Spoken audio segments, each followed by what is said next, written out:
오늘 제목은 하나님은 의로우신 분이시다 제목입니다. 여러분들, 하나님은 언제나 옳다는 사실을 여러분들이 인정할 수 있기 바랍니다. 내가 아무리 험악한 환난 가운데 들어갔을지라도 하나님은 언제나 옳습니다. 이 고백을 할 수 있기를 축복합니다. 우리가 인생길을 가노라면 억울한 일을 당할 때가 있습니다. 그때에 나는 그런 말을 한 적도 없고 나는 그런 일을 한 적도 없는데 다른 사람들이 증거가 있다, 누가 카더라, 이렇게 해서 나를 오해할 때 정말로 호소할 때가 없는 것입니다. 요셉이 보디발의 아내에게서 모함을 받아가지고 졸지에 파렴치한 법으로 몰려가지고 시위대 감옥에 갇히게 됩니다. 자기 힘으로서는 도무지 벗어날 수가 없는 것입니다. 너무나 요셉은 억울합니다. 그럼에도 불구하고 자기 힘으로 안 될 때에 요셉은 원망하는 것이 아니라 하나님만 바라봤습니다. 하나님만 바라보니까 결국은 하나님께서 그 모든 문제를 다 해결해 주시고 때가 되니까 하나님께서 예굽 총리로 딱 등장시켜 줘야 되는 것입니다.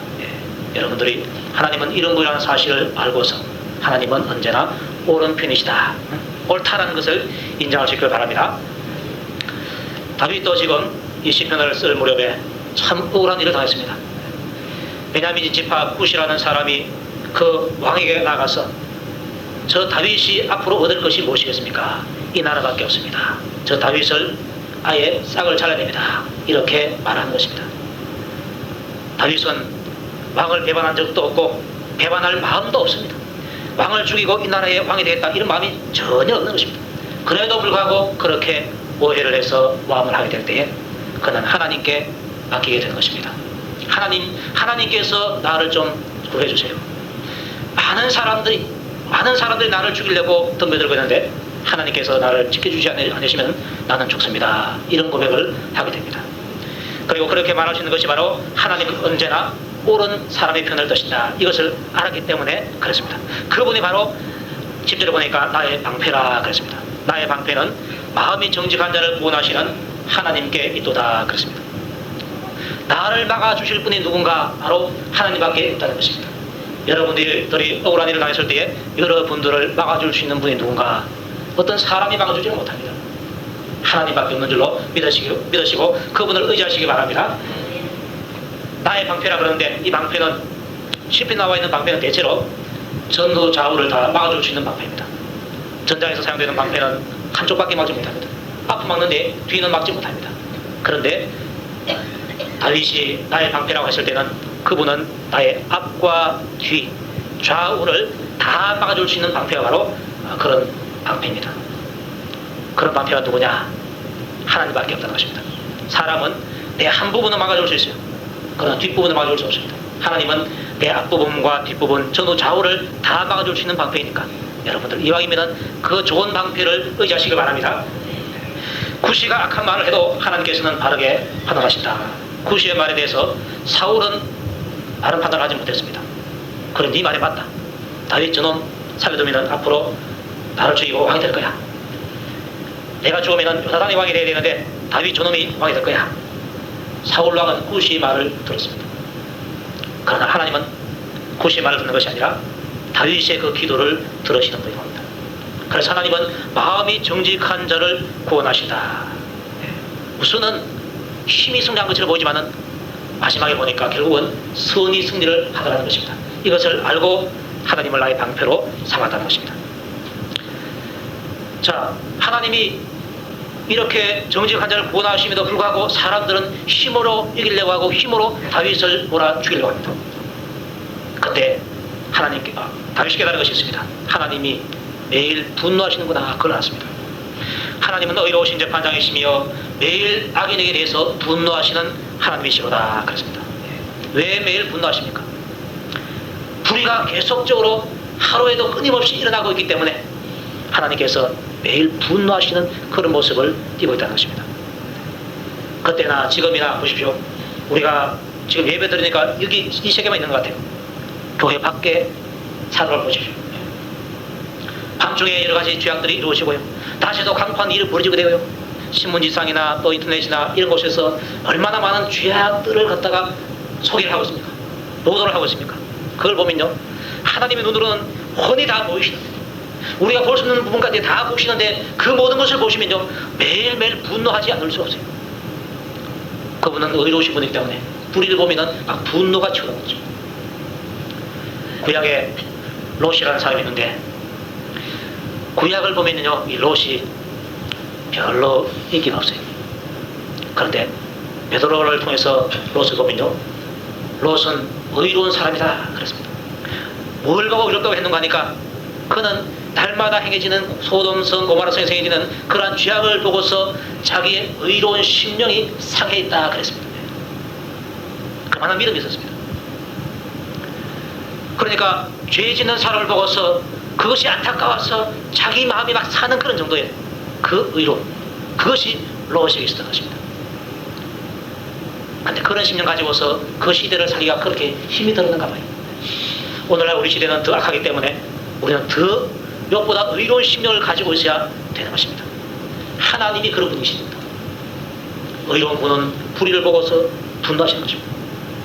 여러분들도 불의를 보고 또 이 세상에 행해지는 이 죄악들을 보고서 마음이 상하는 그러한 경험을 하시기 바랍니다. 마음이 상할 때 하나님 저들의 죄를 용서해 주십시오, 기도가 나오고요, 또 저들이 죄악을 그칠 수 있도록 그렇게 기도가 나오게 되는 것입니다. 우리는 그런 일을 많이 접하다 보면요, 나도 모르게 무뎌져가지고 다 그렇지만 이렇게 폄하할 수가 있습니다. 주님은 그것을 원치 않습니다. 하나님은 옛날에도 지금도 불의를 보고서 매일 분노하시는 분이시다, 그렇게 말하고 있습니다. 하나님은 의로운 재판장이시며 매일 분노하시는 하나님이시로다 그랬습니다. 그 다음에 사람이 회개치 아니하면 저가 그 칼을 가르시며 그 활을 이미 당기어 예비하셨도다, 이 말씀을 줍니다.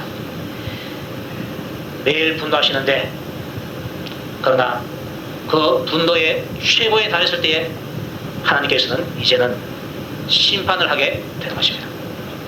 언제나 분노만 하시지 않습니다. 심판할 때가 있다는 것입니다. 그래서 사람이 회개하지 않으면 제가 그 칼을 가르시고 이미 그 활을 당겨서 예비했다, 그 활을 당긴 것을 놓으면 그게 바로 심판으로 임하게 되는 것입니다. 소돔과 고모라성이 죄악에 있었을 때에 하나님은 참고 또 참고 또 참고 또 참았습니다. 그럼에도 불구하고 죄악이 계속되었을 때 마지막에는 유황불로서 그들을 심판하게 된 것입니다.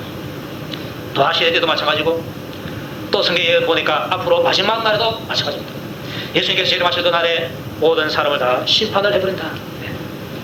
하나님은 심판하시는 하나님이 되신 것입니다. 여러분들이 이 하나님의 심판하심을 믿을 수 있기를 바랍니다.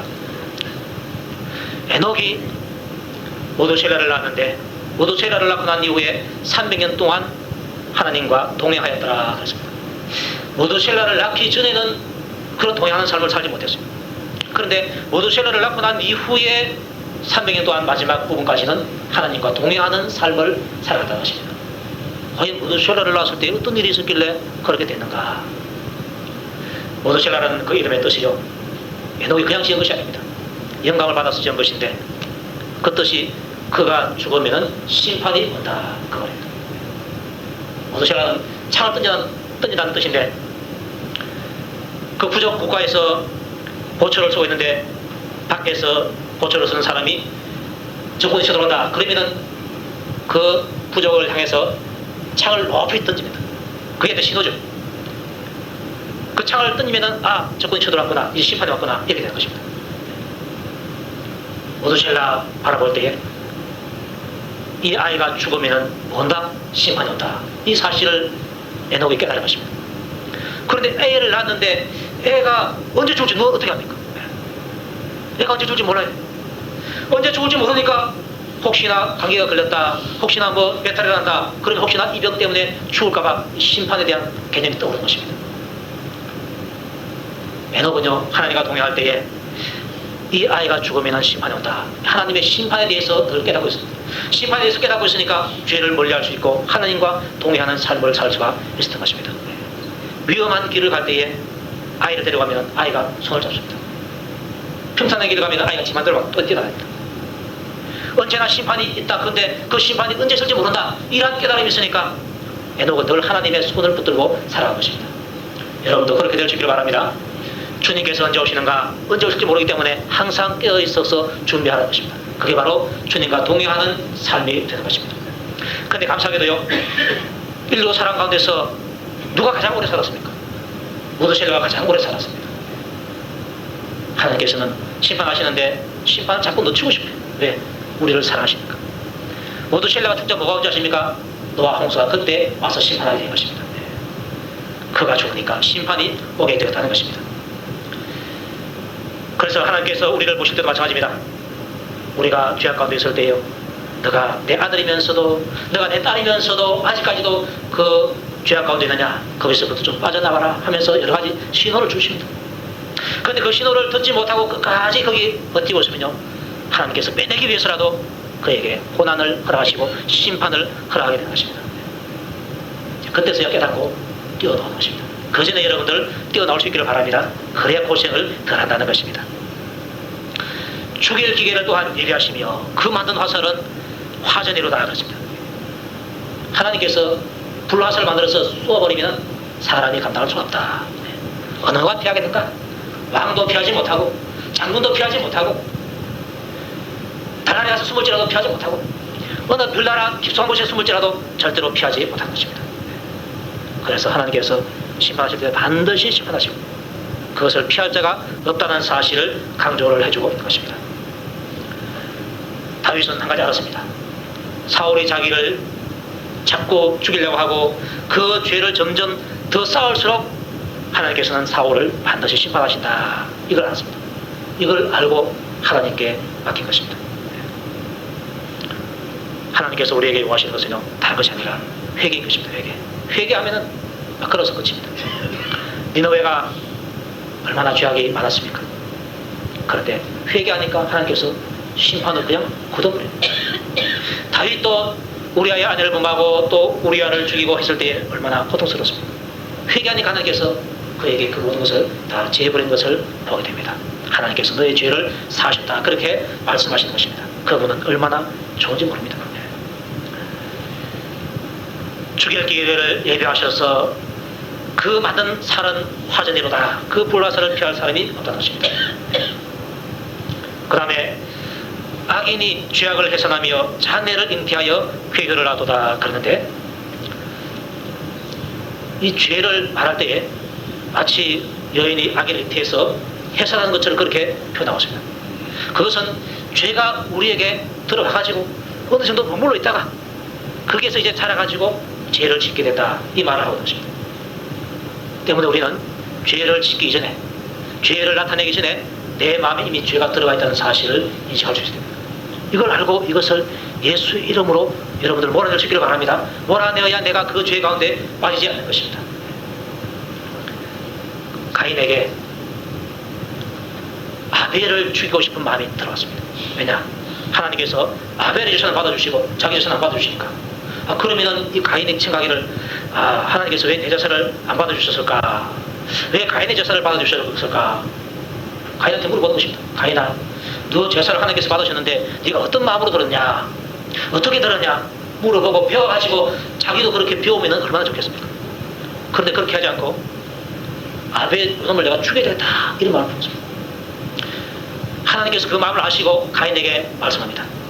네가 지금 네 문 앞에, 네 마음의 문 앞에 죄가 엎드려 있다. 엎드려 있다. 그 죄가 너 안에 들어가서 죄를 범하게 되는데 너는 죄를 범하지 않도록 네가 죄를 다스려라 그랬습니다. 근데 가인은 그 말 듣고서도 그렇게 하지 못했습니다. 어느 날 아벨을 불러내어서 가인 아벨을 죽여버리고 말았습니다. 죄를 짓기 전에 죄가 웅크리고 들어와가지고 어느 정도 머물러 있다가 그것이 자라가지고 죄를 범하게 된다, 그런 말씀하시면서 죄의 소원은 내게 있으나 너는 죄를 다스려라 하면서 죄 짓지 말 것을 명령했습니다. 가룟 유다에게 예수 팔려는 마음이 있었습니다. 그 마음을 누가 이어줬습니까? 사단이라는 놈이 예수 팔려는 마음을 가룟 유다에게 넣어주었습니다. 생각을 넣어줬습니다. 그 생각에서 물리쳐야 되는데 물리치지 않으니까 그 다음에는 사단이 그 속에 들어가지라 그랬습니다.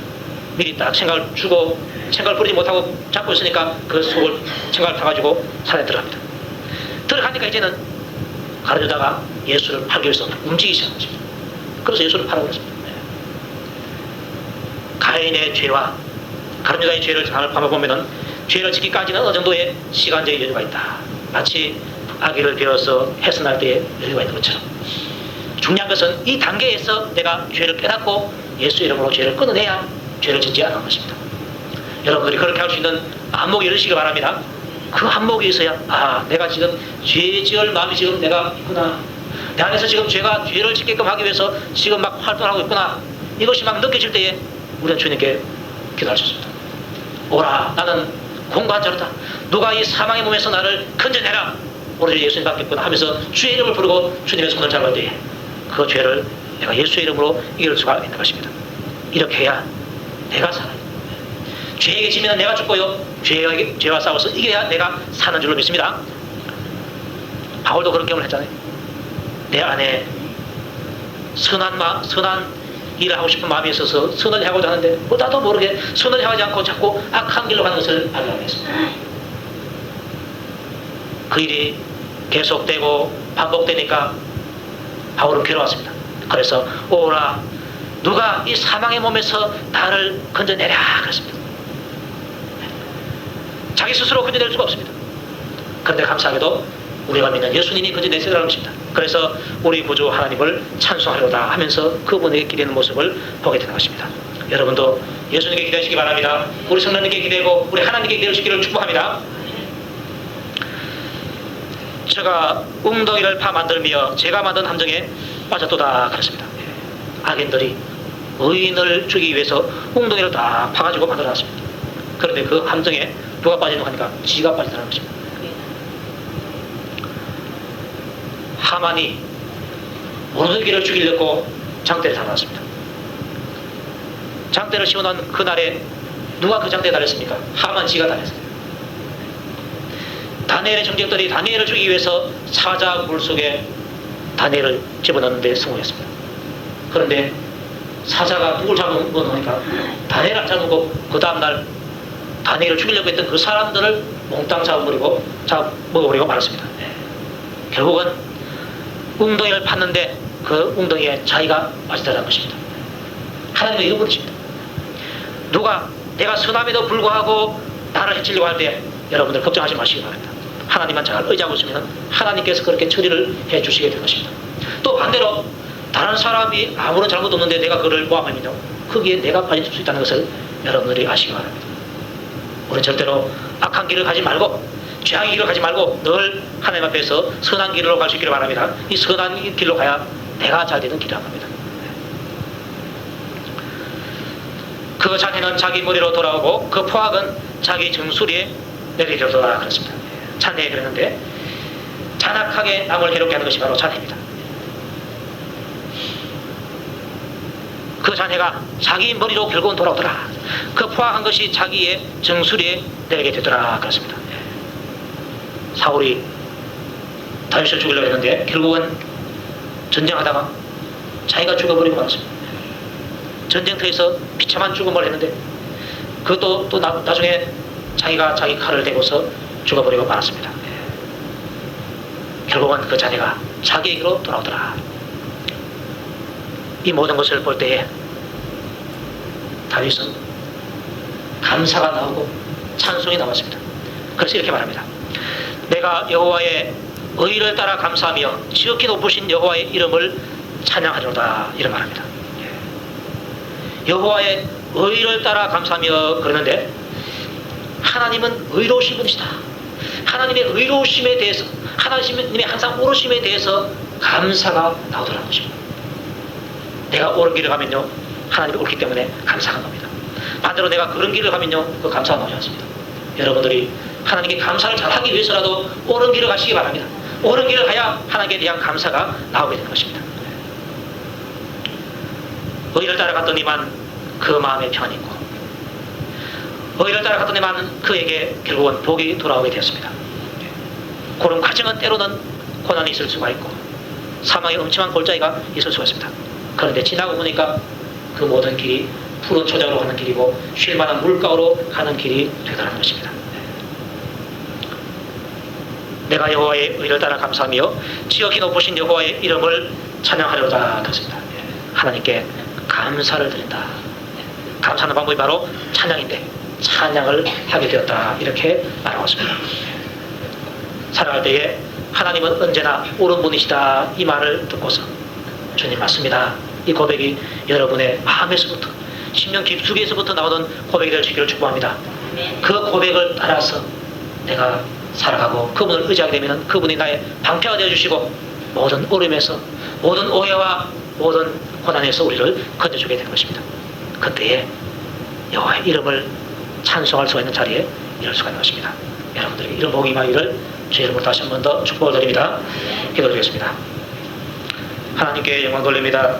다윗이 억울한 일을 당했을 때에 의로우신 재판장이신 하나님을 의지했는데 주님 우리도 그렇게 의지할 수 있는 믿음을 허락해 주시옵소서. 내 감정대로 내 기분대로 행하지 아니하고 하나님께서 우리에게 주시는 그 믿음대로 행해서 끝까지 주님을 신뢰함으로 말미암아 참고 이겨나갈 수 있도록 은혜를 베풀어 주시옵소서. 오늘 당장 결과를 보는 것이 아니라 하나님께서 나에게 어떻게 복을 주시는가 그 미래를 내다보면서 인내하면서 바라볼 수 있는 믿음을 허락해 주시옵소서. 그래서 마지막에 주님을 마음껏 찬양할 수 있는 자리에 나갈 수 있도록 은혜를 베풀어 주시옵소서. 감사하고 예수님 이름으로 기도하옵나이다. 아멘.